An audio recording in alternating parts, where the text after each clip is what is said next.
আসসালামু আলাইকুম। আমি দুদিন আগে ভিডিও বানিয়েছিলাম। আমি অনেক মানুষের সাবধান করেছিলাম যে সামনে ঈদ, মানে সবাই সাবধানে চলাফেরা করবেন। অনেক জায়গায় অনেক দুর্ঘটনা ঘটে যাচ্ছে। তো মানুষ আসলেই মানে তো ঈদই না, মানুষ মনে করে যে ঈদের দিনই ঘুরতে পারবো আর কোনোদিনও ঘুরতে পারবো না। তো এটার জন্য আসলে মানুষ ঘোরাঘুরি করতেছে। তো সাবধানতা বজায় রেখে ঘোরাফেরা করলে ভালো হয় আমার মনে হয়। এই যে জামালপুর দেওয়ানগঞ্জ মডেল থানার সামনে একটা ভাসমান ব্রিজ ছিল, এই ব্রিজটি ভেঙে এখানে শত শত মানুষ আহত এবং 5 জন শিশু নিহত হয়েছে। এই যে ঈদের যে আনন্দ, ঈদের আনন্দটা কোথায় গেল? এই যে আনন্দ, ঈদের আনন্দটা তারা কি আর কখনো করতে পারবে? আমার মনে হয় সাবধানে একটু চলাফেরা করা উচিত। আর এমন ঈদ, জীবন বেঁচে থাকলে এমন ঈদ তো পালন করতেই পারবো আমরা। আবার দেখলাম ময়মনসিংহ গাফুরগাঁও পার্কে মানে একটা নৌকা ডুবে 4-5 জন মহিলা ডুবে গেছে, ডুবে পরে উদ্ধার হয়েছে মহিলাগুলো।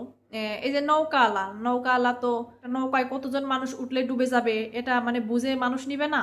আবার যে ব্রিজটা যে ডুবে গেছে, এই ব্রিজটাই নাকি 10-12 জন মানুষ মানে উঠে যেতে পারতো। ব্রিজটা নাকি ভালো ছিল না, ভাঙাচোরা ছিল।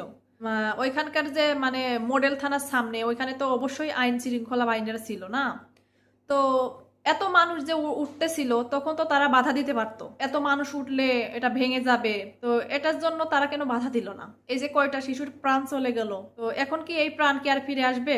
তারা তো মানে কোনো ক্ষতিপূরণই দিতে পারবে না। মানে মানুষ মরে গেলে তো মানুষের কোনো ক্ষতিপূরণ হয় না। তো আমার মনে হয় যে ঈদের আনন্দটা সবার সাথে ভাগাভাগি করা মানে উচিত, ঠিক আছে, কিন্তু মানে নিজের জীবন আগে বাঁচিয়ে তারপরে ঘোরাঘুরি করতে পারবো। আজকে না পারি কালকে আবার করতে পারবো, কিন্তু এইভাবে মানে ভিড়ের মধ্যে মানে ছোট নৌকা, আমরা নৌকাটায় উঠছি, নৌকাটা ডুবে যাবে না কি হবে, সবকিছু চিন্তা ভাবনা করে তারপরে আমরা ঘোরাঘুরি করব। এই যে মোটরসাইকেল চালাই, অনেকেই মোটরসাইকেল চালিয়ে ভাব নিয়ে বেড়ায়। একটা মানে সুন্দরী মেয়ে দেখলে মানে ভাব নিয়ে একটু জোরে চালানোর চেষ্টা করে, তখনই কিন্তু দুর্ঘটনা ঘটে।